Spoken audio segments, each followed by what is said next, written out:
if we believe and feel that I am the body,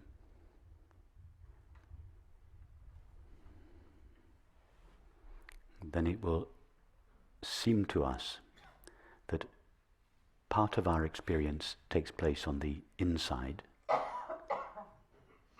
and part of our experience on the outside.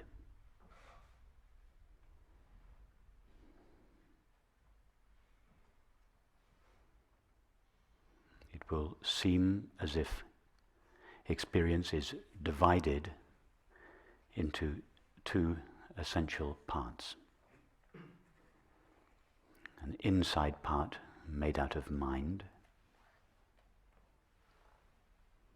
and an outside part made out of matter.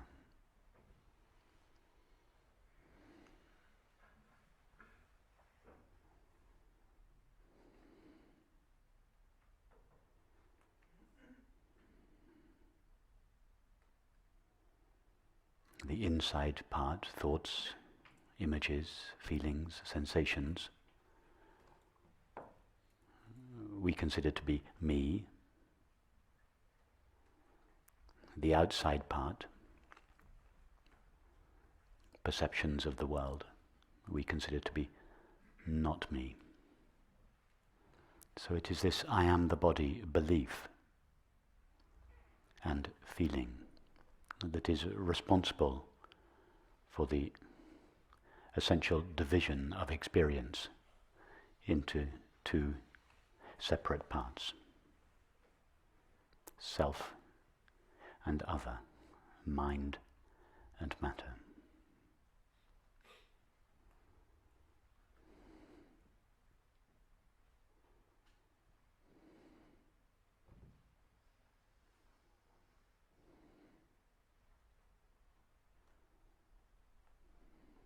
The reason why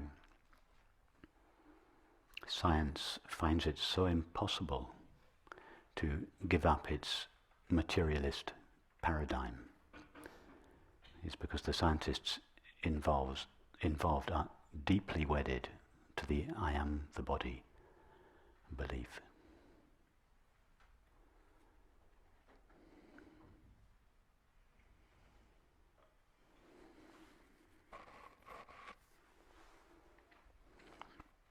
However, if we understand and feel that I am awareness,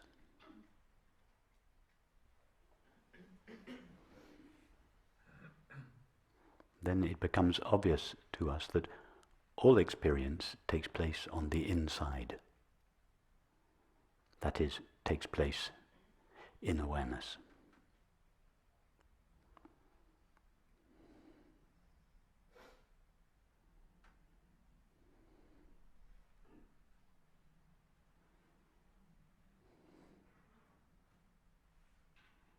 Now, I know that for some of you this is obvious, but let's just go very slowly for those of us for whom it is not yet completely obvious. I suggest you start with your eyes closed to begin with.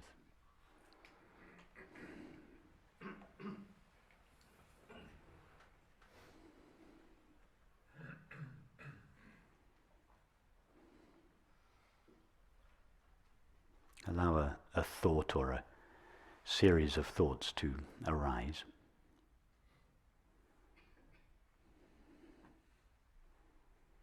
And feel that those thoughts appear in me. None of us have any problem with that. Everybody, even from a conventional point of view, understands and feels that their thoughts appear inside themselves.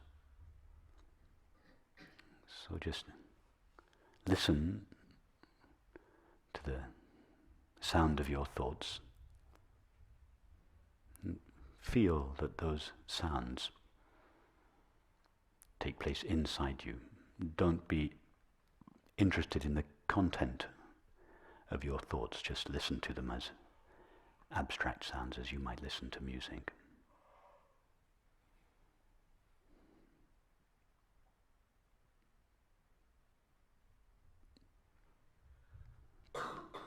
Now, listen to whatever sounds are taking place in what, from a conventional point of view, is considered to be outside me.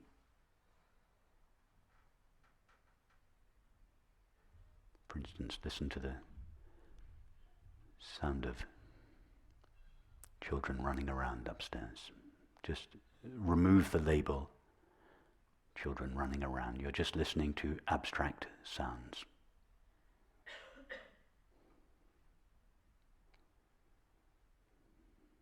And if the children stop cooperating, listen to whatever other sounds are present in the environment. The sound of my voice, the occasional sound of traffic, whatever sounds are present, just listen to the sounds without attributing any content or meaning to them.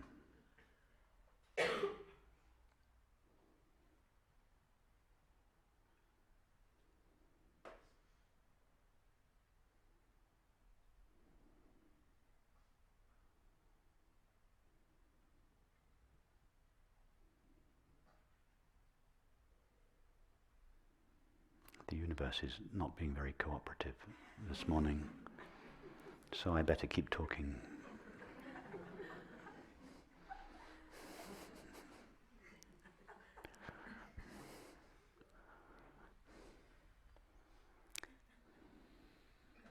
Go back and forth from the sound of your thoughts to the sound of this voice. And just go back and forth, visiting each one, until it is completely obvious to you that both these sounds appear in the same space.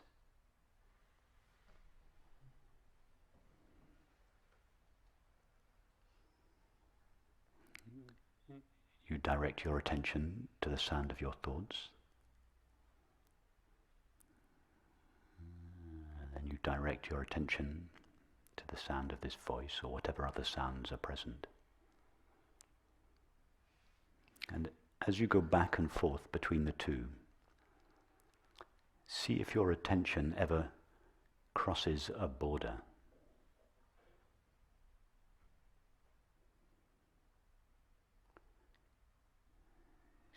See if your attention ever leaves consciousness.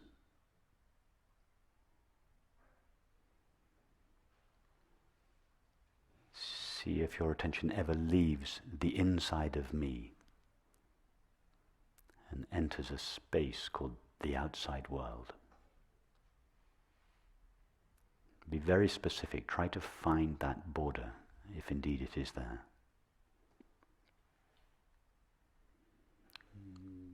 The border where your attention leaves awareness and enters a realm called the world outside awareness.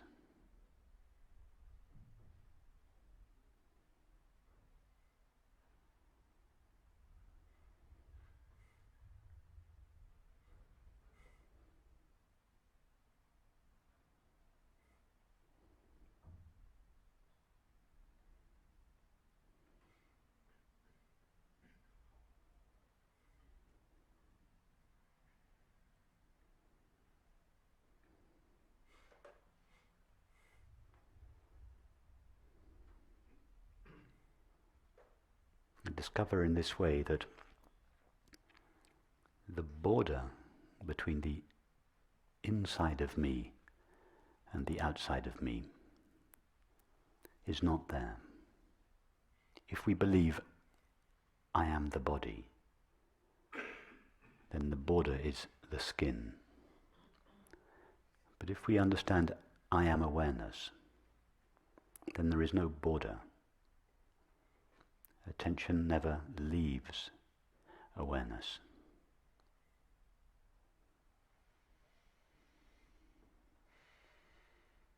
The border is on the map, but it is not in the territory.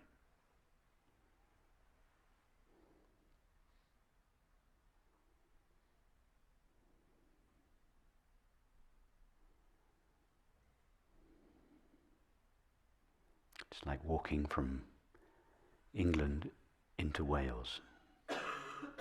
You never find the line on the ground that distinguishes the two.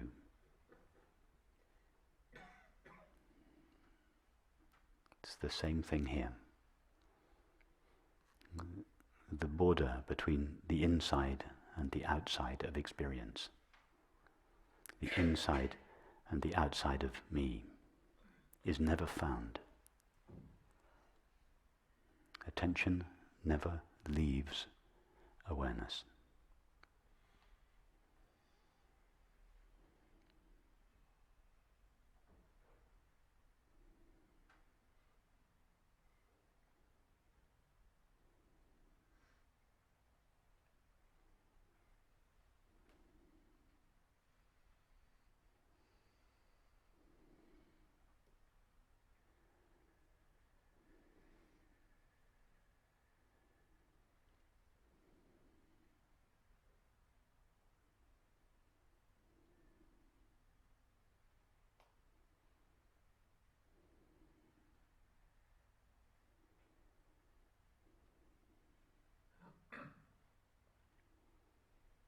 Now give your attention to the tingling sensation behind the eyes.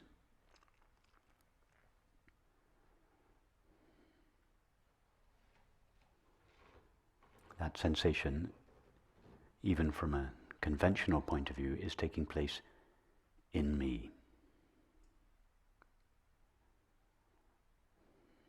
Now, place your hand on your chair.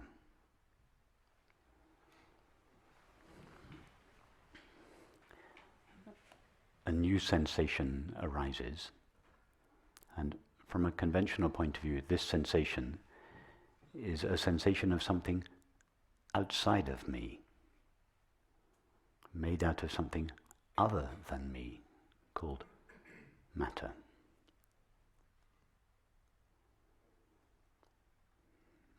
And now with your attention again, go back and forth between these two sensations. The tingling, the sensation labeled tingling behind the eyes, and the sensation labeled hand on chair. Drop the labels, just experience the raw, unnameable sensation.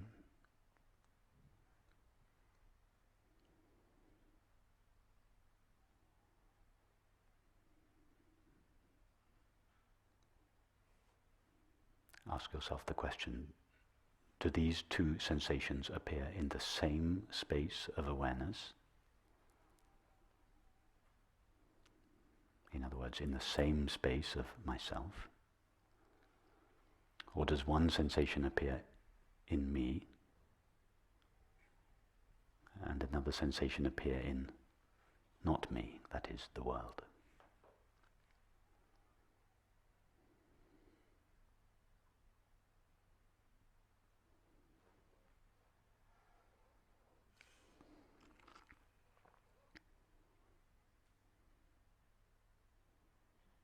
Don't just be interested in the sensations, be interested in the space between the sensations. As your attention travels through this space, from one sensation to the other, try to find that border again. The border between the me and the not me. The border between inside awareness and outside awareness, if indeed there is one.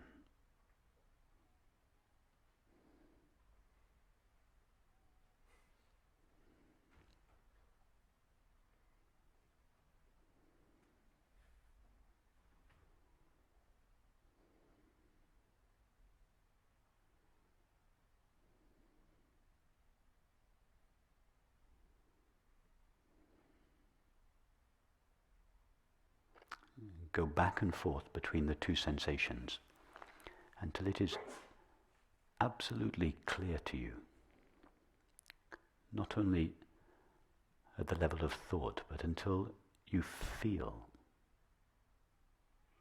that these two sensations appear in the same space of awareness.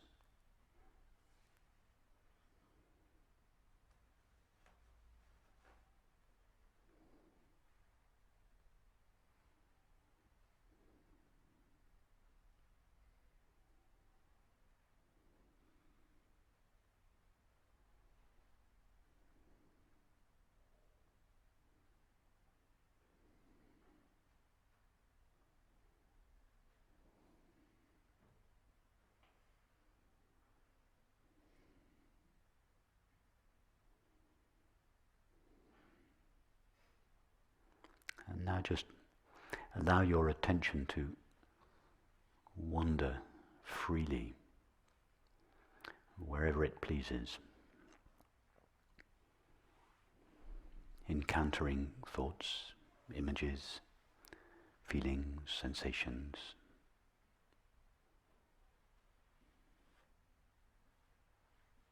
sounds.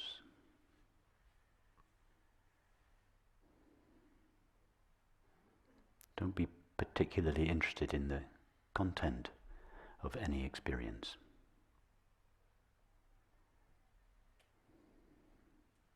Notice that whatever your attention encounters appears in the same field, in the same aware field.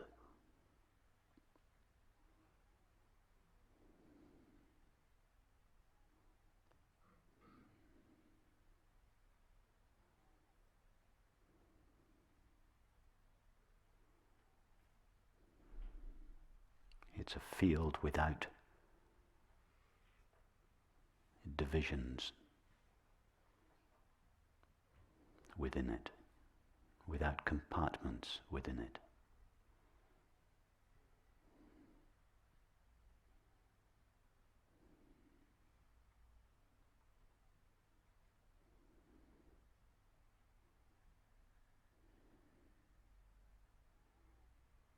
This field is seamless.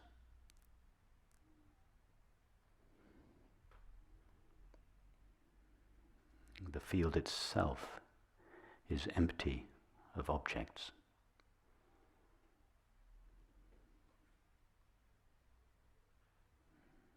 Anything our attention encounters is an object appearing within this seamless field, this seamless aware field.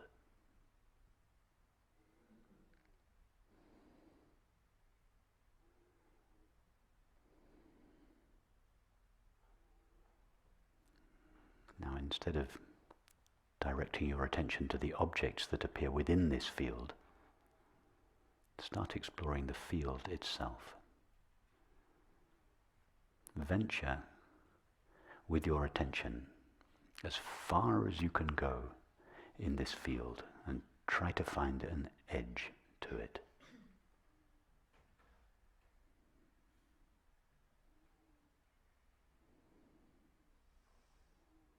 Try to find an edge to the empty, aware field in which your experience appears.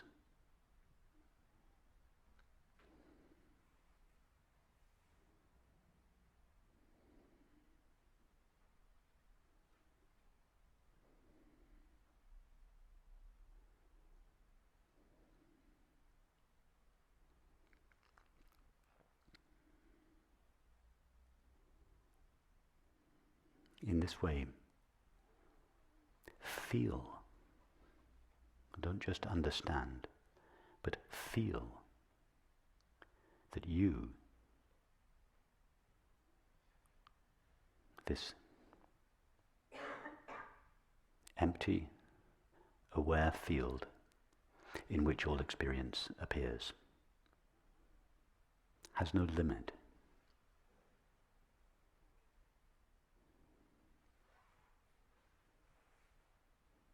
It has no border. Our attention never leaves it. Our attention never encounters any experience outside this field.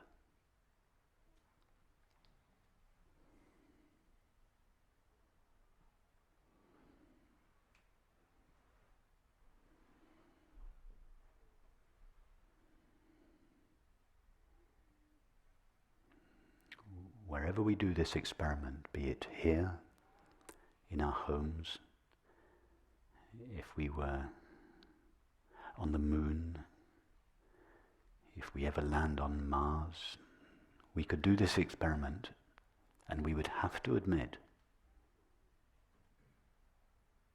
I never encounter anything outside awareness.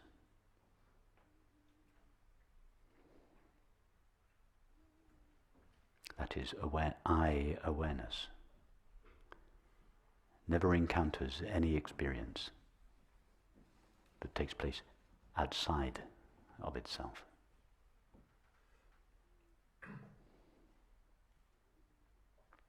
I'm not speaking of some extraordinary experience that I am having and that you are not having.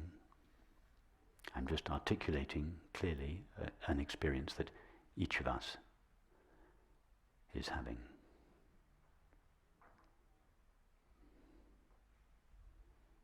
We may not have noticed it before, but whether we notice it or not, it is still a fact, an undeniable fact of experience.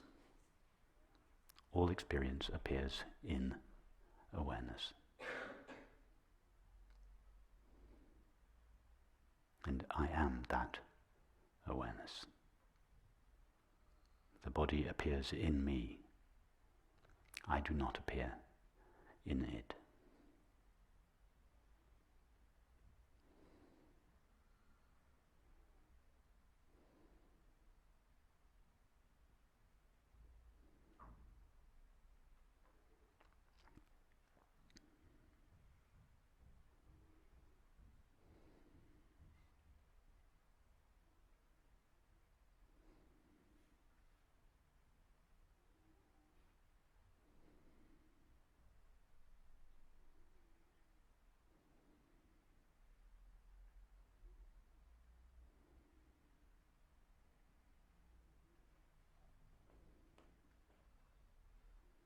Ask yourself the question, what is the essential nature of this field?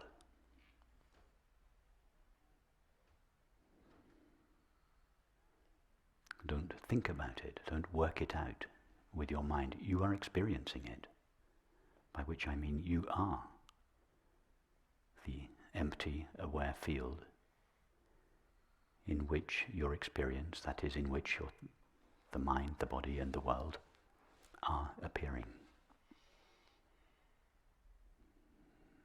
The mind, the body, and the world are continuously appearing and disappearing in this field.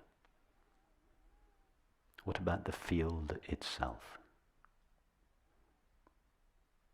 What is its nature? That is, what is your nature? What is the nature of I?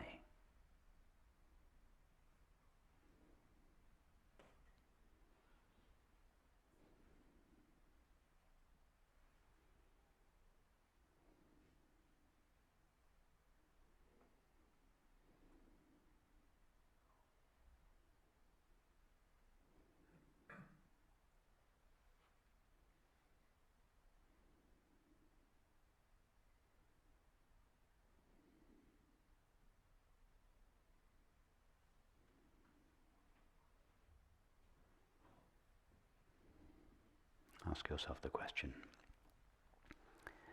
does this empty, aware field gain or lose anything by the appearance or disappearance of any particular object?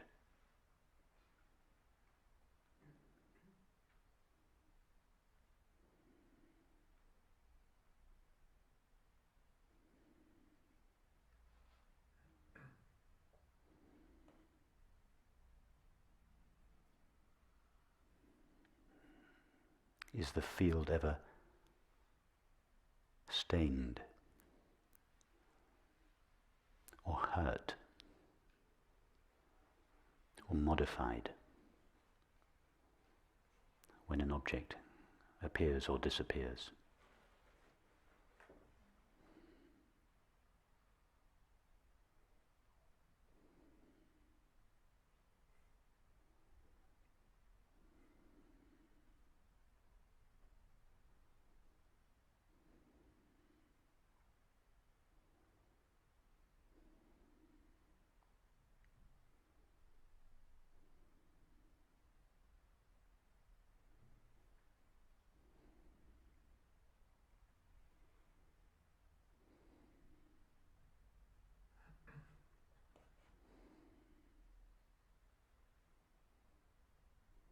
Although this field touches intimately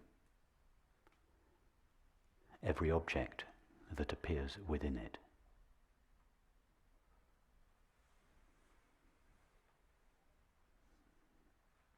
each object leaves the field completely untouched.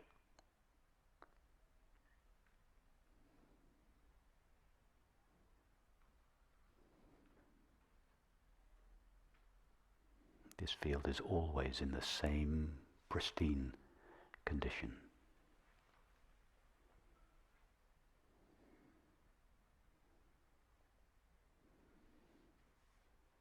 It doesn't have to be purified or emptied or silenced or expanded.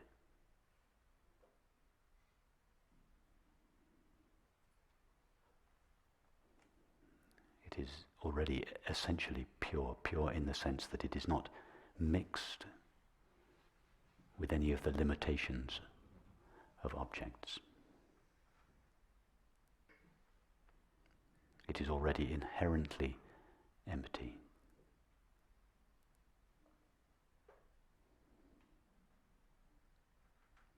Its nature is already peace itself. No activity or inactivity of the mind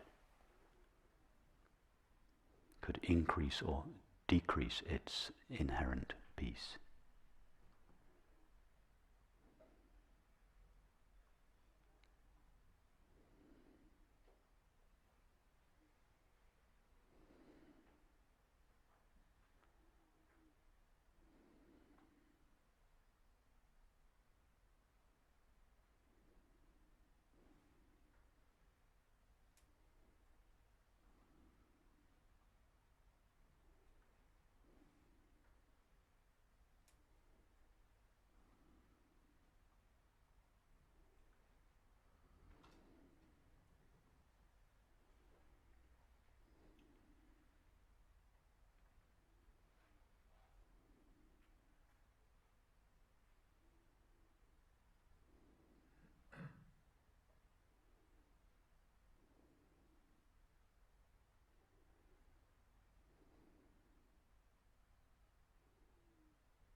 And notice that every experience we have, thoughts, images, feelings, sensations, sights, sounds, tastes, etc., they all appear and disappear in this empty, aware field.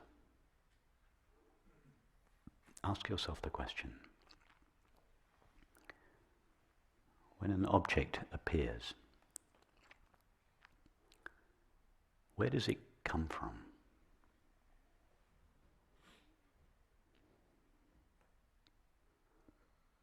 Take a thought, for instance. Thoughts are always appearing and disappearing. What does the thought arise out of? Where does it come from?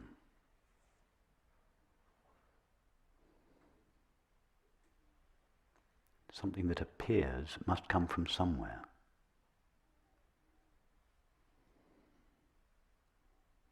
Something that disappears must go somewhere. Don't say, I don't know. You are experiencing the appearance and disappearance of thoughts within yourself. Therefore, you must be experiencing whatever it is they arise from and disappear into.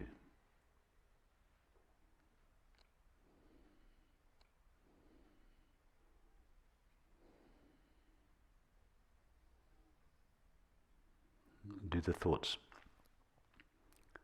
arise from a place outside the empty, aware field?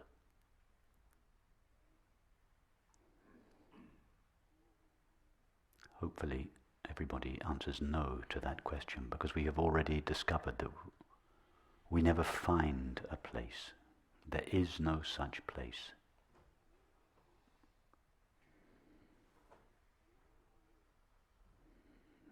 Our world culture is founded on the presumption that consciousness resides somewhere inside the head,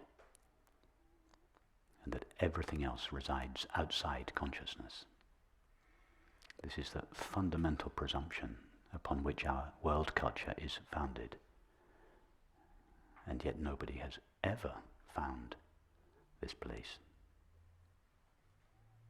It is purely abstract, conceptual thinking that bears no relation to experience whatsoever.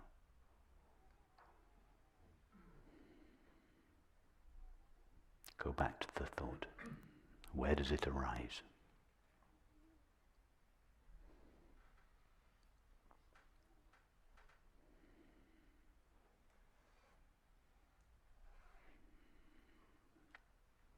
It obviously arises in awareness.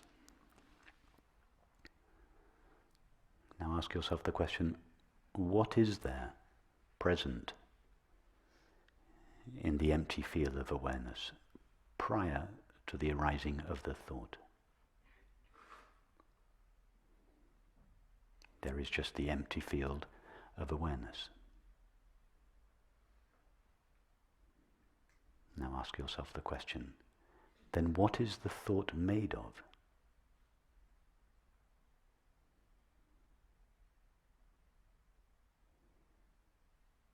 It must be made of whatever is present in the empty field prior to its arising. What is that?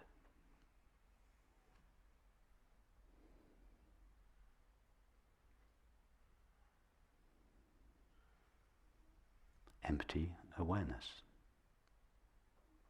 The thought is made of that. There is nothing in awareness other than awareness, out of which the arising thought could be made.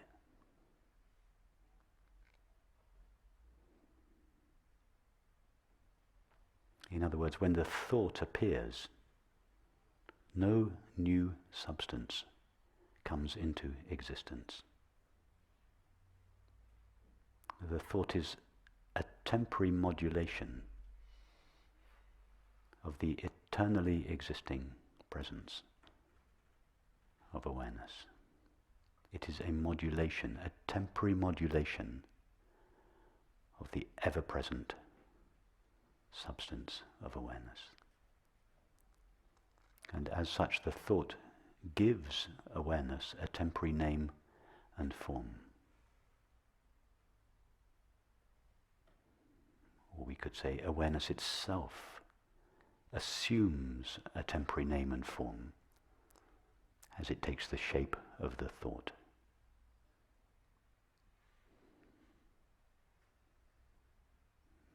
It is awareness itself that begins to vibrate within itself.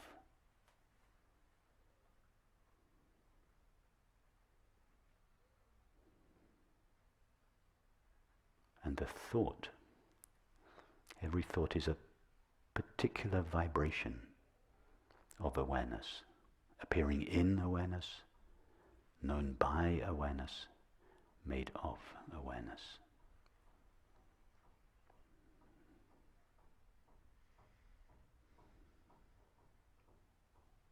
But if we ask, what is it that is vibrating in the form of the thought? The only stuff there is awareness or consciousness itself.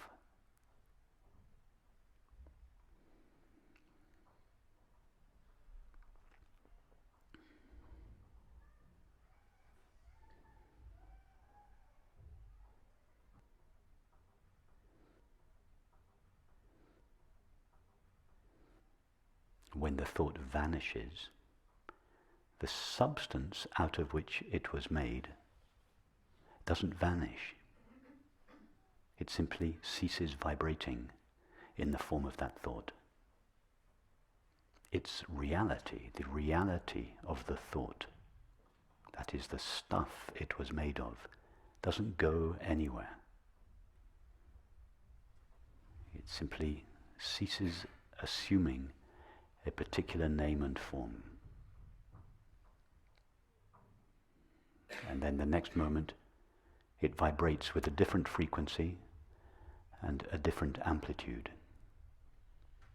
and appears as the sound of children running around upstairs. Children running around upstairs is just a label that thought gives, an abstract label that thought gives to an intimate experience appearing in awareness, known by awareness, made of awareness.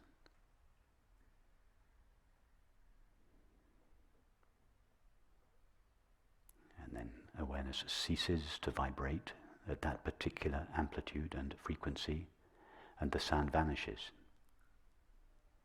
But the stuff out of which the sound was made hasn't gone anywhere. It has simply resumed its native state, its original condition.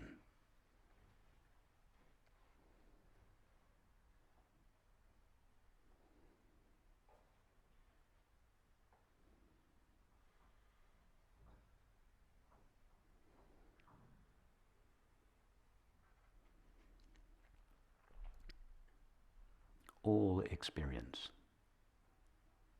if we explore it in this way, and I encourage you to take time to explore all experience in this way, the pleasant experiences, the unpleasant ones, our most loving feelings, our most unloving feelings, our most intelligent thoughts, our most unintelligent thoughts, all experience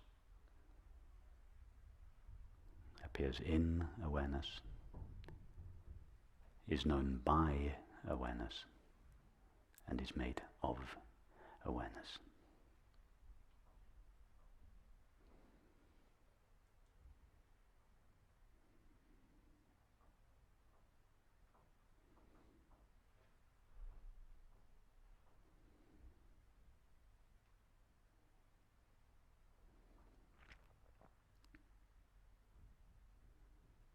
But no experience, no form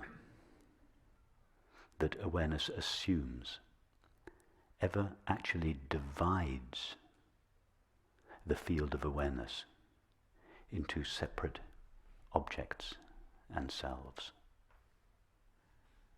It is always one indivisible, borderless field.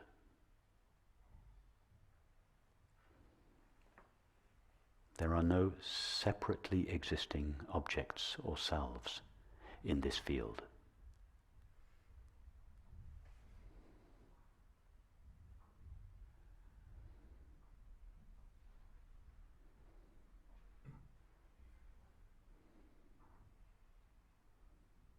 just like a crowd of 10,000 people seen in a movie.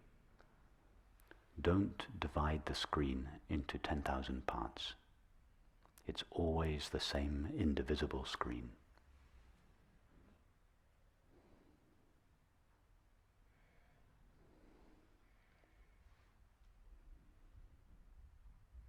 This field, this aware field,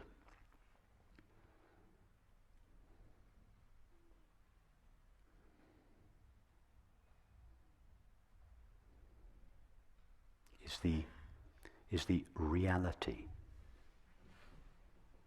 from which all appearances derive their apparent existence. All objects and selves borrow their apparent existence, their apparent individual existence from this indivisible, empty, aware field. In religious terms, this field is called God's infinite being.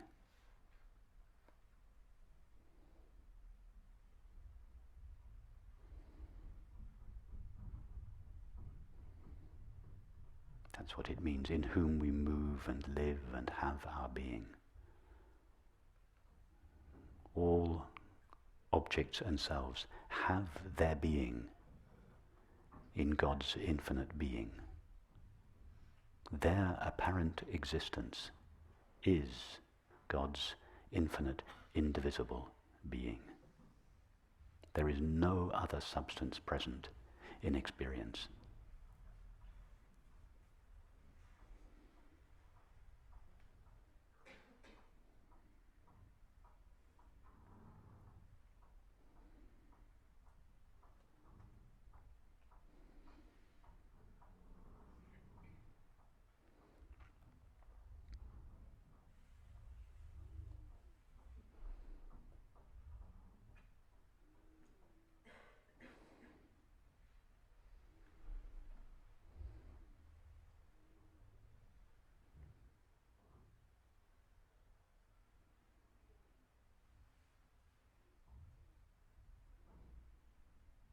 The existence of individual selves and objects is only real from the illusory point of view of one of those selves.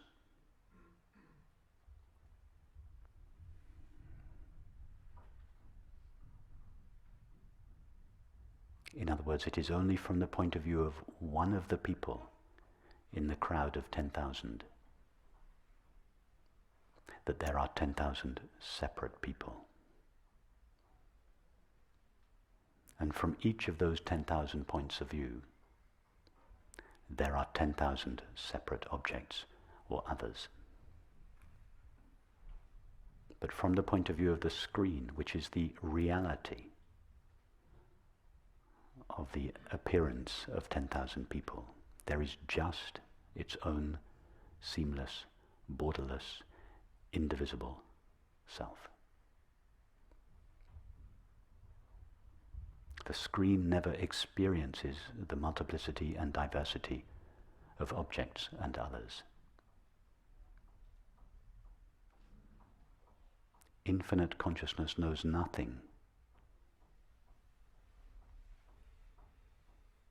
of a multiplicity and diversity of finite experience. The infinite can only know the infinite. The finite can only know the finite. It is only from the illusory point of view of the finite that there are finite selves and objects.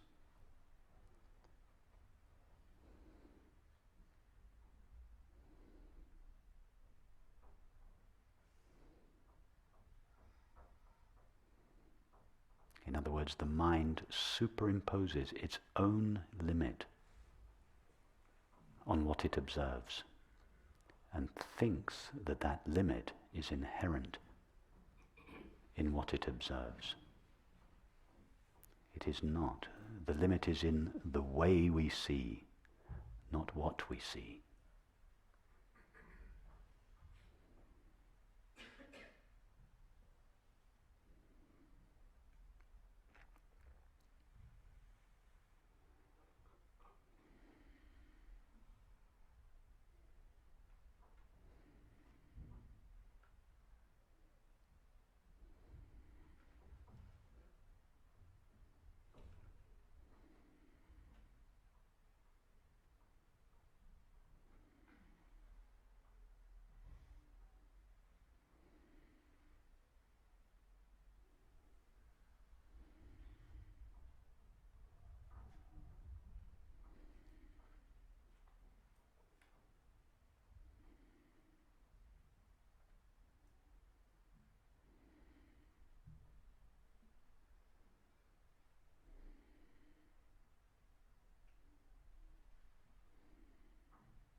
go to the experience of the body. If we label that experience body, then it seems to be something made of matter, solid, dense, limited, located.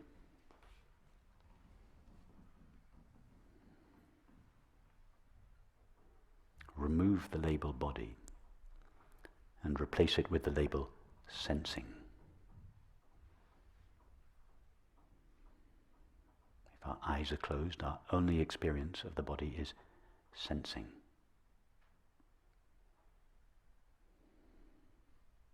The experience of sensing is made of mind, not matter. Nothing has changed. The experience remains identical. Only the label has changed. But with the change of label, we seem to experience the body in a new way. No longer something solid, dense, limited, located, made out of matter. Sensing is just mind.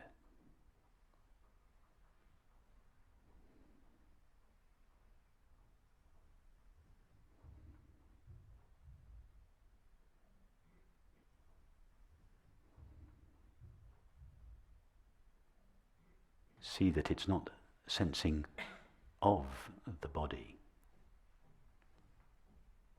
The of the body is added by thought.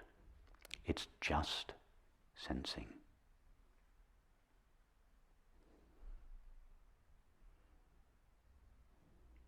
Just mind.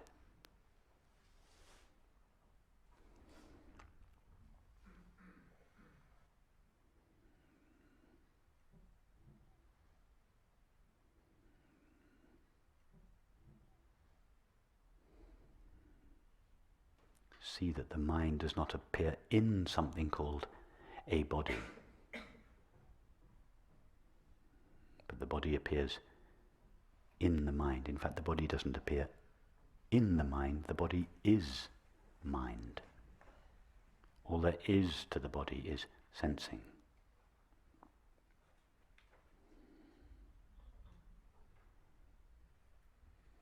Not sensing of a body, just sensing.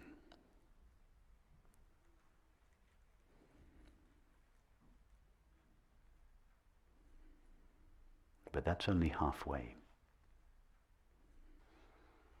See that all there is to sensing is the knowing of it.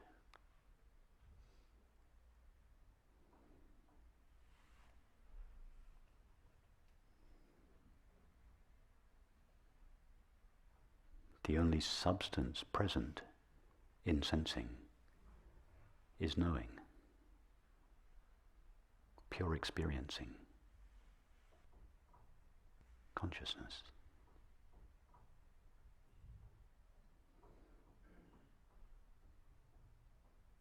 In fact, just as it was not sensing of the body, but just sensing, see that it is in fact not knowing of sensing, but just knowing. All there is to the experience of sensing is knowing.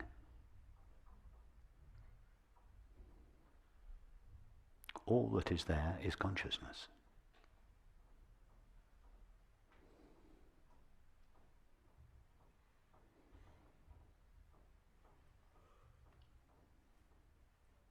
In the first step, we reduce matter to mind. In the second step, we reduce mind to consciousness. But notice that your experience hasn't changed.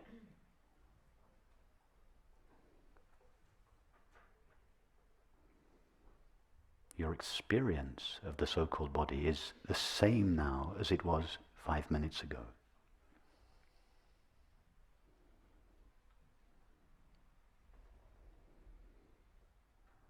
In other words, matter, mind, and consciousness are not three different substances. They are three different ways of experiencing. They are three different names we give to three different perspectives. In each case, the only stuff present is consciousness.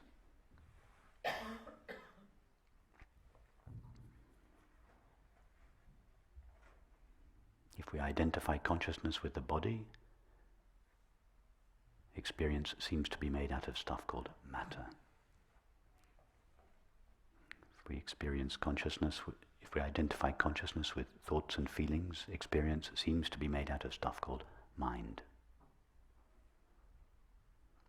And if we identify consciousness with itself alone, then experience conforms to that understanding and is known and felt to be made of consciousness alone.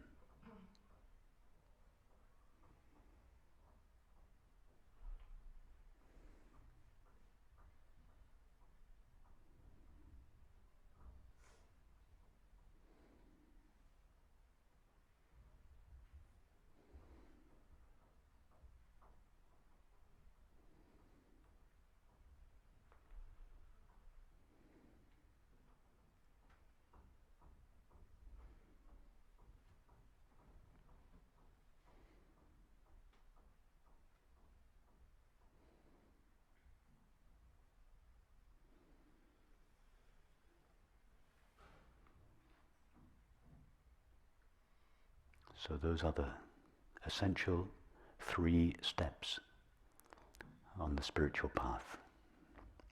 The first, I am awareness. The second, this awareness that I am is a borderless, indivisible, inherently peaceful field in which all experience appears and with which it is known.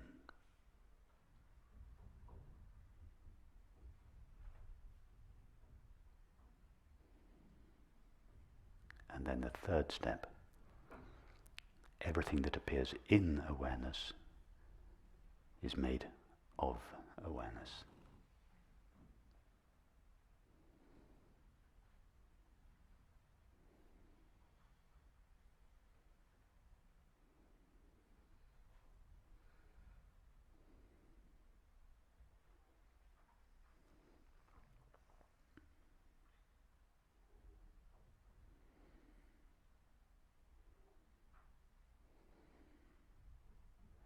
All that remains, once these three steps have been clearly seen, is to try to lead our lives in a way that is consistent with this feeling understanding. That is, to think, to feel, to act, to perceive, and to relate in a way that is consistent with the implications of this new perspective.